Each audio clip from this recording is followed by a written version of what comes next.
मेरा नाम मुहीब अली है। हम यहाँ मुल्तान के व्यापारी हैं। हम पेशावर से, मोहम्मदपुर से या राजनपुर वाली साइड से जानवर लेकर आते हैं, यहाँ लाकर फ़रोख्त करते हैं। फिर ये बकरा हम लेकर आए हैं पेशावर से। ये मारखोर का क्रास है। ये बकरा पूरी मंडी में सबसे बड़ा बकरा यही है। इसकी डिमांड हमारी है 4 लाख रुपए। ये फ़रोख्त के लिए लेकर आए हैं। मुल्तान मंडी की रौनक है। मंडी में तो इस तरह बहुत से बकरे हैं, मगर ये सबसे मुख्तलिफ है। इसकी सबसे बड़ी खूबसूरती है इसके सींग।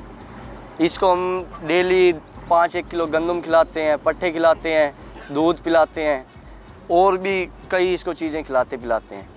इसलिए माशाल्लाह ये इतना बड़ा बकरा खड़ा है। सींग भी इसके बहुत बड़े हैं। पूरी मंडी में सबसे बड़ा बकरा मुल्तान मंडी में। इसका कद तकरीबन होगा 4 फुट और इसका गोश्त खाली होगा 2.5 मन होगा गोश्त। ज़िंदा ये 200 किलो होगा तकरीबन। इसके अभी तक 1.5-2 लाख रुपया लगा है। इंशाल्लाह अल्लाह खैर करेगा और कोई आएगा, जिसके नसीब में होगा वो ले जाएगा। हमारा आइडिया है ज़्यादा से ज़्यादा बिके। देखो अब जितनी कोशिश करेंगे इंशाल्लाह अच्छा बिके, क्योंकि चीज़ें बहुत नायाब हैं, कम मिलती हैं।